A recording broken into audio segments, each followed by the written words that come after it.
At first glance, you'd think there's no way these two could be in the same conversation. On one side, you've got the classic poet of quiet American landscapes, and on the other, the raspy-voiced prophet of a generation's rebellion, Robert Frost and Bob Dylan. But what if I told you their worlds are more connected than you could ever imagine? So let's set the stage.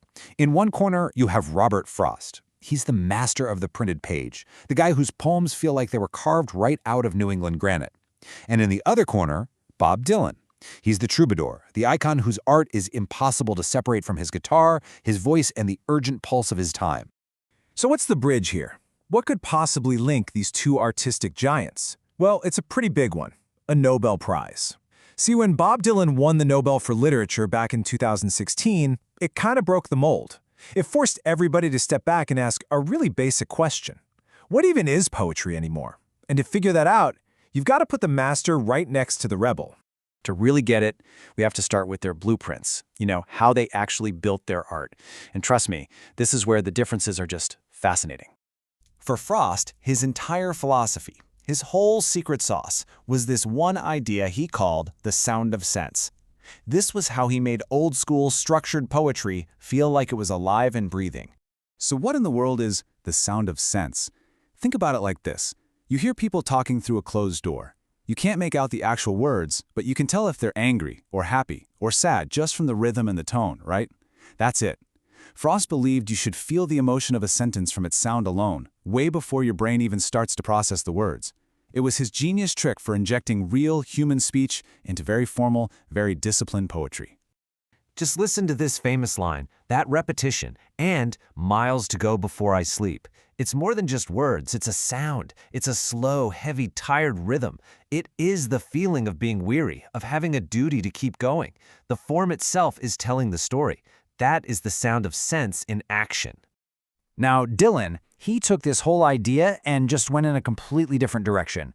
If Frost was sneaking speech into formal poetry, Dylan was fusing his poetry directly to music. His words were never, ever meant to just sit quietly on a page. For Dylan, the form comes from a whole different toolbox.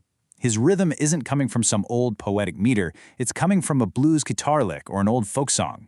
His lines can get really long or really short, all to fit the music. And this is key. His refrains aren't just there to sound good, they're an invitation for a whole crowd to sing along, to turn a private poem into a public anthem. Okay, so they built their art in totally different ways, but what about their message? What were they trying to say? Well, this is where you get this amazing contrast between a whisper and a shout. Frost's commentary is that quiet whisper. In his poem, Mending Wall, he never yells that walls are bad. He just tells a little story about fixing a wall and kind of asks, why are we even doing this? He leaves you to figure it out. Dylan, on the other hand, is a full-on shout. He's pointing his finger directly at senators and parents and telling them to get with the program. There's absolutely no confusion about where he stands. It's a manifesto set to music. And you can see this perfectly in the symbols they use.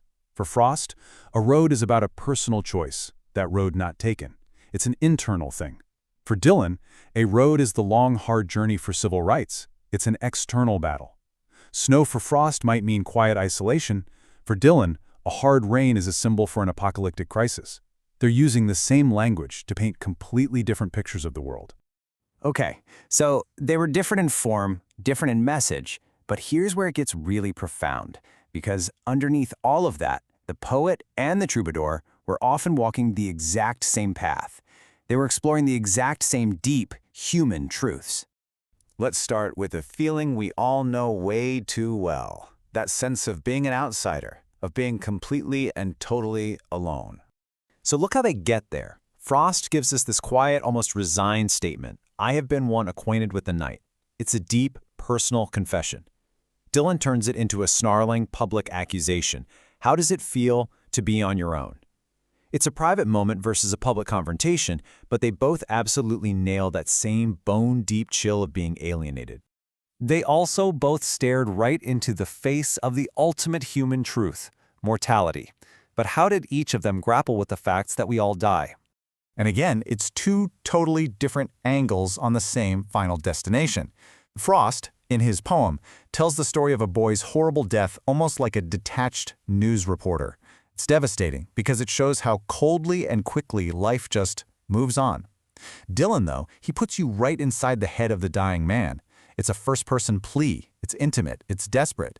You have a narrative versus a prayer, but both are staring into the exact same abyss. So what does all this add up to? What is their shared legacy? Well, it's this. Together, they completely blow the doors off of what we can even call poetry.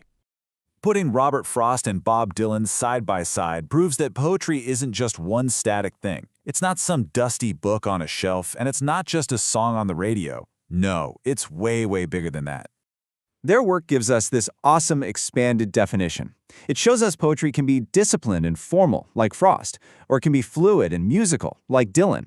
It can be a quiet whisper or a defiant shout, but at its heart, it always dives into those big, universal truths. And it proves that poetry can live and breathe just as powerfully on a printed page as it can in the air of a stadium full of people. You know, Dylan's Nobel Prize wasn't an endpoint. It was a beginning. It officially confirmed that a song can be high literature. And that leaves us with a huge, exciting question. As art keeps evolving and changing, what new forms is it going to take? What are we going to call poetry tomorrow?